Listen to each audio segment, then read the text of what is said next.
Os atos executórios, em regra, são puníveis. Mas como distinguir atos preparatórios de atos executórios? Vários critérios foram formulados. A. Critério objetivo ou formal. Início da realização do tipo Vilzel, começo da conjugação do verbo núcleo do tipo. Apesar da insegurança, deixa de abarcar situações que o direito tem interesse em evitar pelo seu grau de aproximação com o bem jurídico tutelado. B. Critério de inequivocidade e idoneidade. Significa que, se o ato já é idôneo para produzir o resultado inequívoco e a sua intenção, será executório. Ense. A. Querendo matar B, aponta-lhe uma arma e está prestes a acionar o gatilho quando é detido, tentativa de homicídio. C. Critério material. O ato que não constitui ameaça ou ataque direto ao objeto da proteção legal é simples ato preparatório. Já o ato que significa ataque ao bem jurídico é executório. Entende-se que o critério objetivo é o adotado pelo CP, mas, no caso concreto, deve-se socorrer aos demais critérios subsidiariamente. No caso de dúvida se o ato é preparatório ou executório, a questão se resolve pelo princípio processual do in dubio pro reo.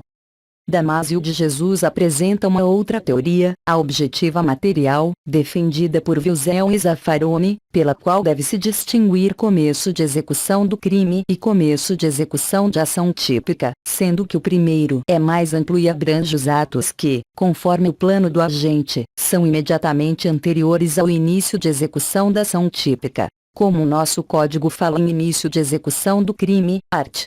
14, e seria aceitável o entendimento de que também são atos executórios do delito aqueles que estão num momento imediatamente anterior ao comportamento que se amolda ao verbo núcleo do tipo.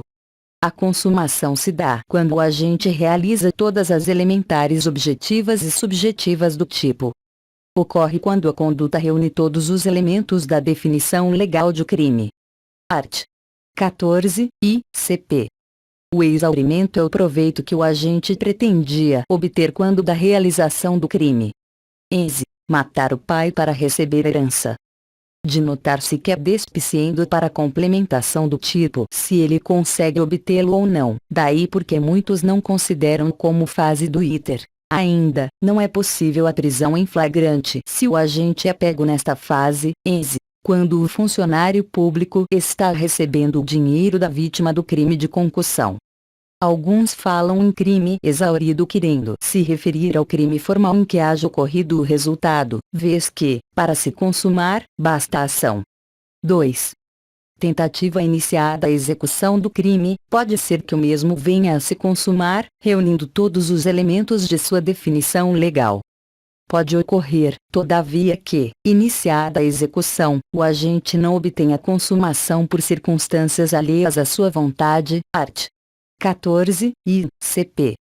Neste caso, há a tentativa, que possui 3 requisitos. A. Subjetivo. Dolo de consumar determinado tipo legal de crime. A tentativa tem sua tipicidade subjetiva completa, mas sua tipicidade objetiva é incompleta. O dolo do crime tentado é idêntico ao dolo do crime consumado. B. Objetivos. Começo de execução. Ausência de consumação por circunstâncias alheias à vontade do agente. Infrações que não comportam a tentativa. Crimes culposos, com exceção da chamada culpa imprópria, decorrente de erro, que admite tentativa. Crimes preterdolosos, crimes omissivos próprios, crimes de atentado, crimes unissubsistentes, crimes habituais, crimes que a lei pune somente quando se dá o resultado, crimes permanentes de forma exclusivamente omissiva, contravenções penais, art. 4º LCP, Decreto-Lei 3.688, 41. Existem 2 modalidades de tentativa. Uma é a tentativa imperfeita, quando o próprio processo executório é interrompido antes que o agente esgote todo o seu potencial ofensivo. A outra é a chamada tentativa perfeita ou crime falho, pelo qual o agente esgota subjetivamente todo o potencial ofensivo, isto é, o agente realiza tudo o que acha necessário à consumação, mas, ainda assim, o crime não ocorre. 3.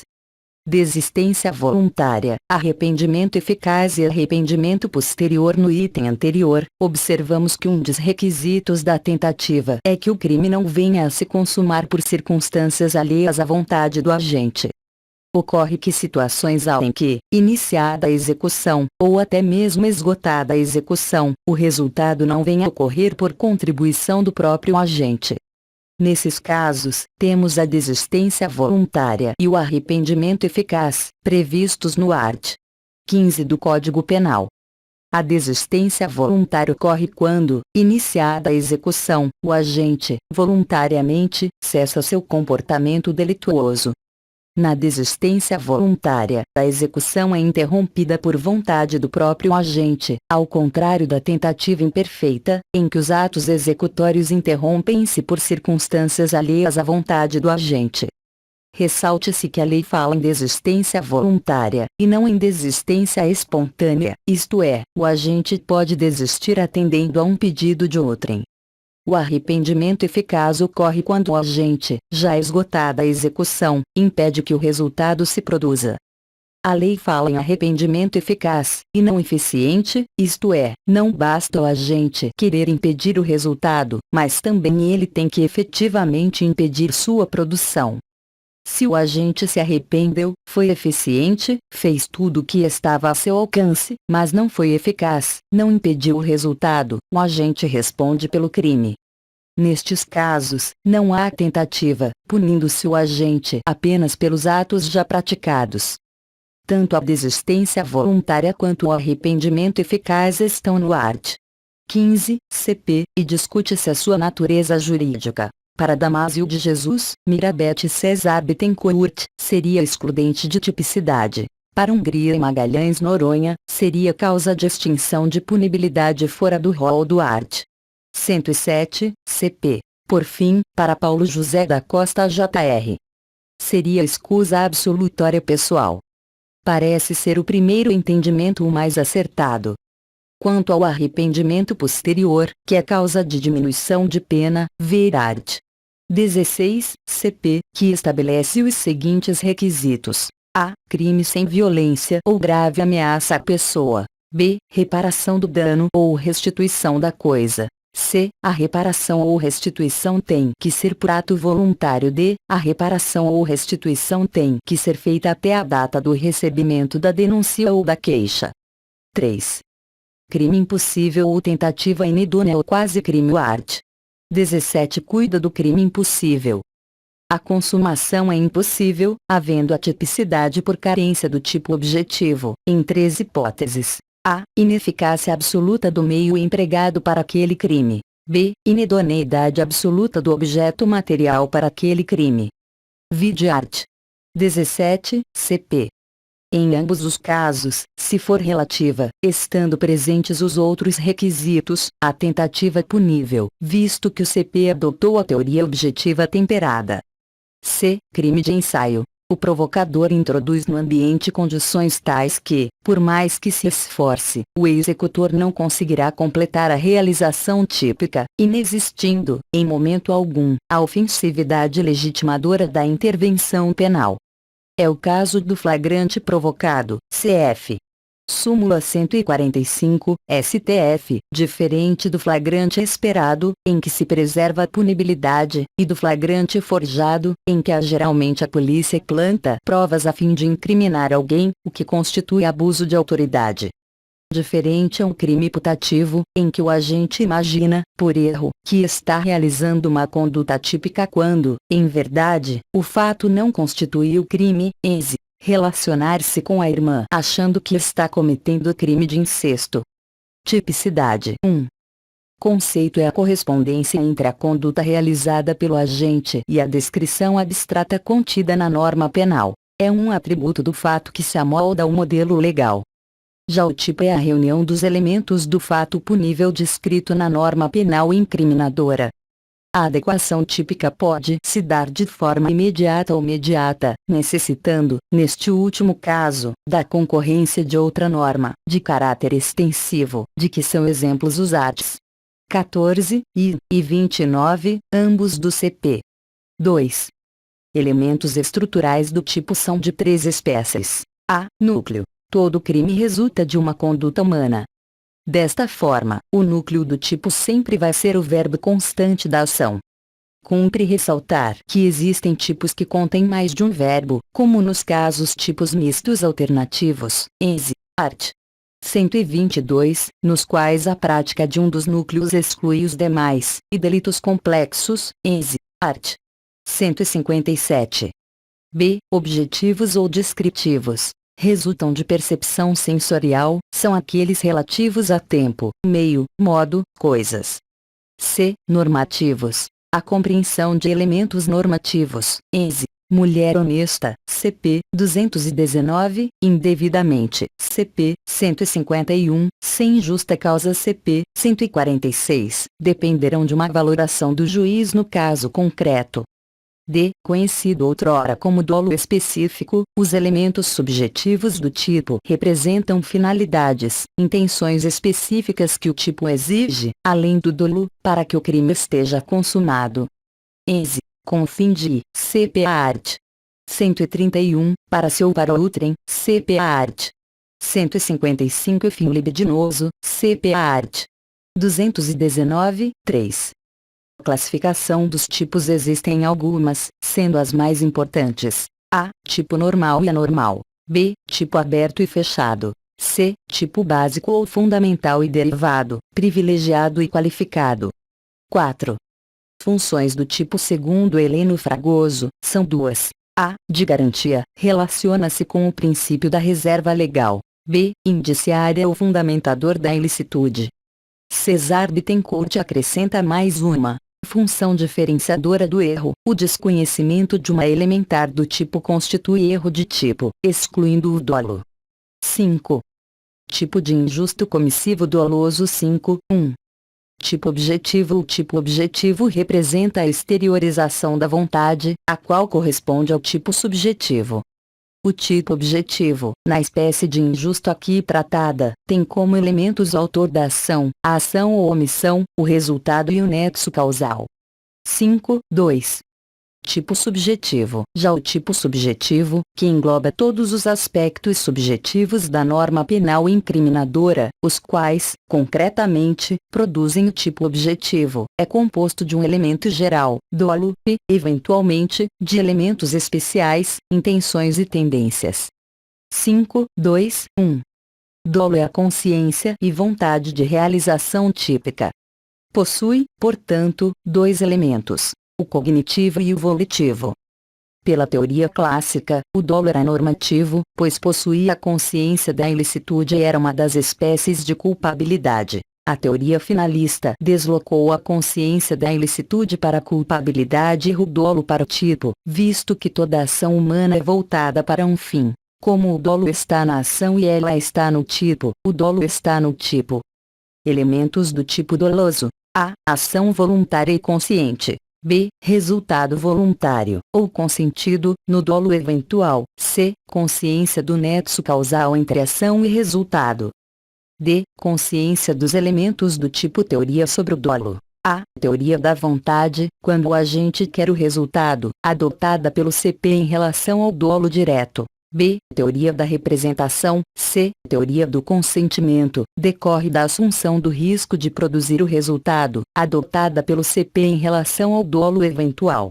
Espécies: A. Dolo direto ou determinado, quando o agente quer o resultado. A conduta dirige-se diretamente ao resultado. B. Dolo indireto. A conduta não se dirige diretamente à produção do resultado eventual. Teoria da anuência, Frank. O agente age com indiferença em relação ao resultado. O agente não quer propriamente o resultado, mas conscientemente assume o risco de produzi-lo. Alternativo, hipótese questionada por vários autores. Ocorre quando o agente quer uma lesão a um bem jurídico, satisfazendo-se, todavia, com uma ou outra. ENSE, X agride Y, com a intenção de matar ou ferir, satisfazendo-se com qualquer uma das duas. Na verdade, quem quer matar ou ferir, pelo menos assume o risco de matar, daí porque a inutilidade da descrição. Alguns autores ainda mencionam dolo natural e normativo, dolo de dano e de perigo, dolo geral, dolo de ímpeto. 5.2.2 Elemento subjetivo especial de injusto era o que a doutrina clássica denominava antigamente de dolo específico, em contraposição ao genérico.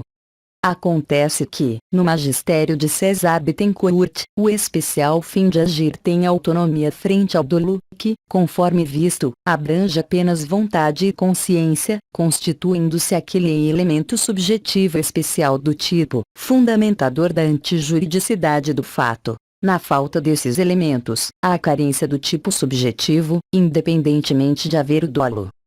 Poderiam ser classificados em delitos de intenção, para si ou para outrem, em proveito próprio ou alheio, delitos de tendência, propósito de ofender, propósito de ultrajar, especiais motivos de agir, motivo torpe, motivo fútil, motivo nobre, de relevante valor social ou moral, e momentos especiais de ânimo, sem escrúpulos, sem consideração, satisfazer instinto sexual, inescrupulosamente. 6. Tipo de injusto culposo. Culpa é a inobservância do dever objetivo de cuidado, fazendo com que o comportamento produza um resultado não querido, porém previsível. O direito penal protege o bem jurídico não só contra condutas dirigidas para finalidades ilícitas, mas também contra condutas mal dirigidas para finalidades lícitas. A culpa é tão finalista quanto o dolo, mas na culpa, o agente não tem uma finalidade proibida pelo direito, embora realize um resultado proibido por ele. Mas sua punição por crime culposo quando expressamente prevista. Diante da realização de uma conduta com perspectiva de risco ao bem jurídico, o ordenamento impõe o dever de reconhecer a situação de perigo e, por via de consequência, o dever de não realizá-la, ou, se necessário ou conveniente, praticá-la observando o cuidado de não causar a lesão. De ver-se que há situações em que a conduta encerra importante risco para o bem jurídico protegido, todavia a sociedade não pode dispensar a sua realização, intervenções médicas e cirúrgicas, experiências científicas, operações com explosivos ou combustíveis, etc. Nestes casos, observa-se o princípio do risco tolerado. Quanto mais necessária a conduta, maior será o risco que, em relação a ela, deve-se correr, e maiores os cuidados exigíveis de quem a realiza. Se, mesmo obedecendo-se esse princípio, o resultado danoso previsível ocorre, não haverá crime culposo. Por sua vez, o princípio da confiança, regulador da vida social, estabelece que cada um deve se comportar como se os demais se comportassem corretamente. A quebra dessa regra, todos devem se comportar como se os demais se comportassem incorretamente, tornaria inviável a vida em sociedade, visto que as pessoas, com medo de atitudes danosas dos outros, deixariam de realizar as ações mais comuns. Ao não observar a cautela indispensável à vida em sociedade, produzindo lesões em bens jurídicos essenciais, o sujeito pode ser punido a título de culpa porque deixou de corresponder à confiança dos demais. A contrário sensu, o agente não poderá ser punido por crime culposo se age confiando na normalidade das situações que envolvem certo risco e algo fora do comum, apesar de objetivamente previsível, faz com que ele acabe provocando um resultado danoso. No plano da tipicidade, examina-se apenas se o sujeito agiu sem o cuidado objetivo necessário. A análise sobre se ele tinha, no caso concreto, condições de agir de outra forma será feita na culpabilidade. Cabe ainda ressaltar que, enquanto a previsibilidade objetiva encontra-se na tipicidade e antijuridicidade, a previsibilidade subjetiva está na culpabilidade. A possibilidade de conduta tipicamente culposa acobertada por uma causa de exclusão da ilicitude. Elementos do tipo culposo. A. Ação voluntária contrária ao dever objetivo de cuidado. B. Produção de um resultado involuntário. C. Nexo causal entre conduta contrária ao dever e resultado. D. Previsibilidade do resultado. Espécies de culpa. A. Culpa inconsciente. Quando o agente, inobservando cuidado objetivo necessário, imprudência, negligência ou imperícia, causa um resultado típico objetivamente previsível, mas não previsto, não querido nem aceito pelo autor. B. Culpa consciente. quando o agente, prevendo a probabilidade de um resultado típico, não a aceita e realiza a conduta, sem as devidas cautelas.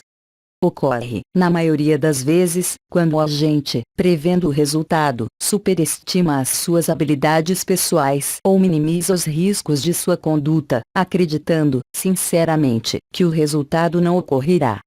C. Culpa imprópria, por assimilação ou equiparação ao dolo. Denominação criada pelos causalistas para os casos em que o agente prevê o resultado típico e se propõe a realizá-lo, mas incide em erro vencível. Na verdade, trata-se de dolo, porque o agente quer o resultado, mas o Código Penal trata como culpa, na forma do art. 20. Concorrência de culpas, quando dois sujeitos concorrem, culposamente, para a produção de um fato definido como crime, sem que um saiba da existência do outro. Cada um responde, isoladamente, pelo crime cometido. Compensação de culpas, não é admitida em direito penal, mas a culpa da vítima deve ser levada em consideração quando da primeira fase da dosimetria da pena. Somente a culpa exclusiva da vítima exclui a do ofensor. Modalidade de culpa. Imprudência. É atuar em excesso, o agente atua mais do que recomenda a cautela, de forma precipitada. Negligência. Decorre da ausência de precaução diante do ato. Geralmente decorre de uma inatividade, de inércia do sujeito ativo em perícia, falta de aptidão para o exercício de arte ou profissão. Na forma do art. 18, parágrafo único, do CP, a culpa só ocorre excepcionalmente, quando houver previsão expressa em lei. No caso, um tipo penal só vai ser punido na forma culposa se houver expressa previsão neste sentido. 7. Crime preterdoloso é aquele em que a conduta produz resultado mais grave do que o pretendido pelo autor. Há dolo no antecedente e culpa no consequente, pelo art. 19. CP. O resultado que agrava o crime só pode ser imputado ao agente pelo menos a título de culpa. Ense. Lesão corporal seguida de morte, art. 129, parágrafo 13. O agente age inicialmente com dolo, querendo produzir uma determinada lesão a um bem jurídico. Ocorre que, por culpa, ocorre um resultado mais grave do que o pretendido. Nesses casos, há preterdolo. Para Damásio de Jesus, os crimes preterdolosos ou preterintencionais se confundem com os crimes qualificados pelo resultado. Para alguns, aqueles são espécie destes. Haveria, ainda, crimes em que há dolo mais dolo, art. 157, parágrafo 13, culpa mais dolo, art. 129, parágrafo 7, culpa mais culpa, art.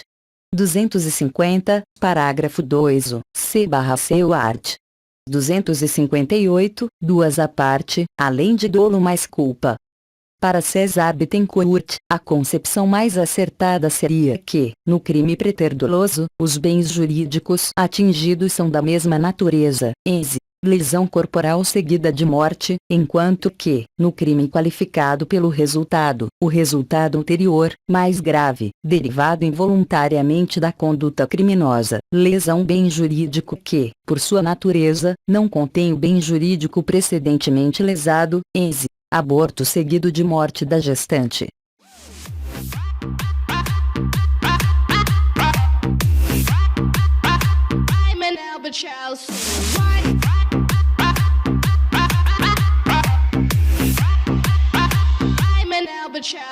Your Lori said she was